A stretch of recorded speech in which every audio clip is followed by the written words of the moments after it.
ایک تھا بادشاہ جسے شکار کھیلنے کا بہت شوق تھا۔ وہ ہر دوسرے تیسرے دن اپنے امراء اور وزراء کے ساتھ قریبی جنگلوں میں چلا جاتا تھا اور ہرنیوں اور دیگر جنگلی جانوروں کا شکار کیا کرتا تھا۔ اس بادشاہ کو گھوڑے پالنے کا بھی بہت شوق تھا۔ جہاں کہیں بھی کوئی چالاک اور پھرتیلا گھوڑا اسے نظر آ جاتا، وہ فوراً اس کے مالک سے سودا طے کر لیتا اور مطلوبہ قیمت دے کر گھوڑا خرید لیتا۔ ایک دن کیا ہوا کہ بادشاہ کے دربار میں عرب کے ایک ملک سے گھوڑوں کا ایک سوداگر آیا۔ اس نے جھک کر آداب بجا لایا اور عرض کی، حضور عالم پناہ، غلام ایک گھوڑا لایا ہے، اب اسے دیکھ کر ضرور خوش ہو جائیں گے۔ ایسا پھرتیلا گھوڑا کہ پل بھر کو اس کے پاؤں زمین پر نہیں ٹکتے، آنکھ کے اشارے پر ہوا سے باتیں کرنے لگتا ہے۔ لیکن حضور، اس گھوڑے میں ایک نقص بھی ہے۔ یہ مزاج کا بہت کڑوا ہے، بہت زیادہ بدکتا ہے، کسی کو اپنے پاس آسانی سے بھٹکنے نہیں دیتا، ہر وقت دو لتیں چلاتا رہتا ہے، حتیٰ کہ وہ اپنے سایہ سے بھی بدک جاتا ہے۔ اگر حضور اس گھوڑے کو دیکھنا پسند فرمائیں تو غلام حاضر کر سکتا ہے۔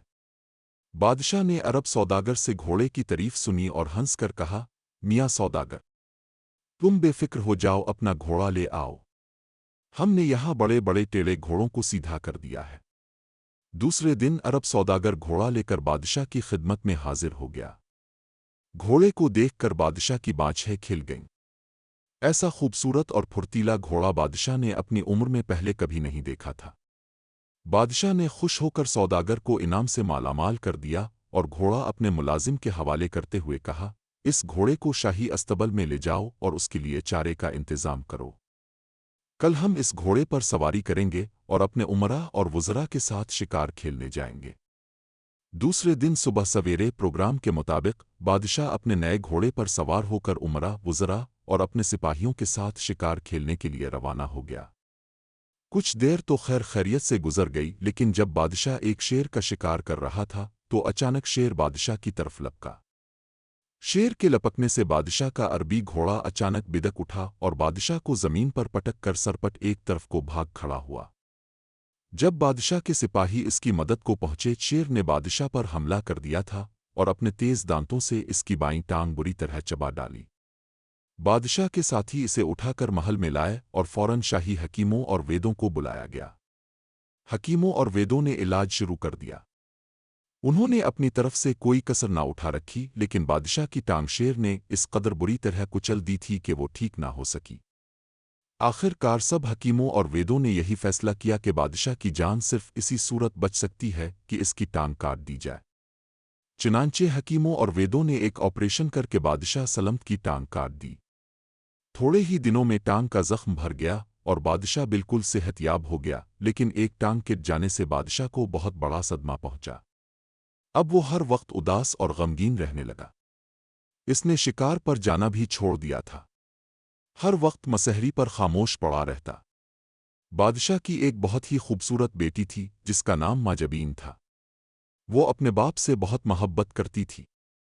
اس کا دل بہلانے کے لیے وہ گھنٹوں اس کی مسحری کے پاس بیٹھی رہتی اور ستار بجا کر اپنی میٹھی اور سریلی آواز سے اسے پیارے پیارے گیت سناتی، لیکن اس کا غم کسی طرح دور نہ ہوتا۔ بادشاہ کے محل سے دور ایک پہاڑی تھی جس پر ایک بوڑھا رہتا تھا جو بہت عقلمند اور دانا آدمی تھا۔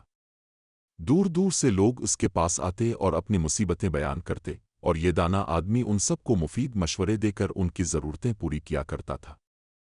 ایک دن بادشاہ کے وزراء نے آپس میں بیٹھ کر صلاح مشورہ کیا اور اس نتیجے پر پہنچے کہ اس بوڑھے کو بالانا چاہیے، شاید یہ بادشاہ کا غم دور کر سکے۔ جب بوڑھا بادشاہ کے سامنے حاضر ہوا تو بادشاہ نے اسے عزت سے اپنے پاس بٹھایا اور کہا، بڑے میاں، تم میرے ملک میں سب سے زیادہ دانا اور عقلمند آدمی ہو۔ اگر تم کسی طرح میرا غم دور کر دو تو میں تمہیں اپنی آدھی سلطنت دے دوں گا اور اپنی بیٹی کی شادی بھی تم سے کر دوں گا۔ بوڑھے نے مسکرا کر بادشاہ سے کہا، حضور، میں پہاڑی پر ایک چھوٹی سی کٹیا میں رہتا ہوں۔ تخت و تاج لے کر کیا کروں گا؟ میری عمر اس وقت تقریباً 80 برس کے قریب ہو چکی ہے اور شہزادی ابھی جوان ہے۔ بھلا بوڑھے اور جوان کا بھی ساتھ ہوا۔ اب ایسا کیجئے کہ اپنے ملک میں ڈھنڈورا پٹوا دیجئے کہ جو کوئی بادشاہ سلمت کے لیے نئی ٹانگ لے کر آئے گا، اسے آدھی سلطنت انعام کے طور پر دی جائے گی اور اس کے ساتھ ہی اپنی بیٹی کی شادی بھی کر دی جائے گی۔ کیا معلوم کہ کوئی ایسا عقلمند اور بہادر جوان مل جائے جو حضور کی خواہش پوری کر دے؟ یہ سن کر بادشاہ خوشی سے الفاچل پڑا اور بولا، بہت خوب، مجھے تمہاری یہ رائے بہت پسند آئی، میں ابھی اس کا انتظام کرتا ہوں۔ دوسرے دن بادشاہ کے حکم کے مطابق پورے شہر میں ڈھنڈورا پٹوا دیا گیا کہ جو کوئی ہمارے لیے ایک نئی ٹانگ لے کر آئے گا ہم اسے آدھا تخت اور اپنی بیٹی کی شادی اس سے کریں گے۔ یہ ڈھنڈورا سن کر سینکڑوں لوگوں کا جی للچایا اور وہ جلد جلد ٹانگیں بنانے لگے۔ چند دن بعد سینکڑوں لوگ مصنوعی ٹانگیں لے کر بادشاہ سلمت کے محل کے سامنے جمع ہو گئے اور ایک دوسرے کو دھکے دینے لگے، چلا چلا کر کہنے لگے، بادشاہ سلمت، ٹانگ حاضر ہے حضور، میں نے بہت اچھی ٹانگ بنائی ہے، اب کو یقیناً پسند آئے گی۔ ہر شخص کی یہی کوشش تھی کہ وہ سب سے پہلے بادشاہ کے سامنے پہنچے اور اپنی بنائی ہوئی ٹانگ پیش کر کے بہت سا انعام و اکرام حاصل کر سکے۔ لوگوں نے اتنا شور اور گل مچا رکھا تھا کہ کان پڑی آواز سنائی نہ دیتی تھی۔ محل کے داروغہ نے انہیں زبردست ڈانٹ پلائی اور کہا، اگر تم لوگ چپ نہ ہوئے تو میں ابھی تم سب کے سر اڑا دوں گا۔ آخر بادشاہ نے حکم دیا کہ انہیں ایک ایک کر کے ہمارے سامنے پیش کیا جائے۔ پہلا شخص بادشاہ سلمت کے سامنے پیش ہوا۔ وہ لکڑی کی ٹانگ بنا کر لایا تھا۔ کہنے لگا، بادشاہ سلمت، ذرا اس ٹانگ کو آزمائیے۔ جب بادشاہ نے وہ لکڑی کی ٹانگ اپنی کٹی ہوئی ٹانگ پر لگائی تو وہ اتنی بھاری تھی کہ بادشاہ کو اپنی جگہ سے ہلنا جلنا دو بھر ہو گیا۔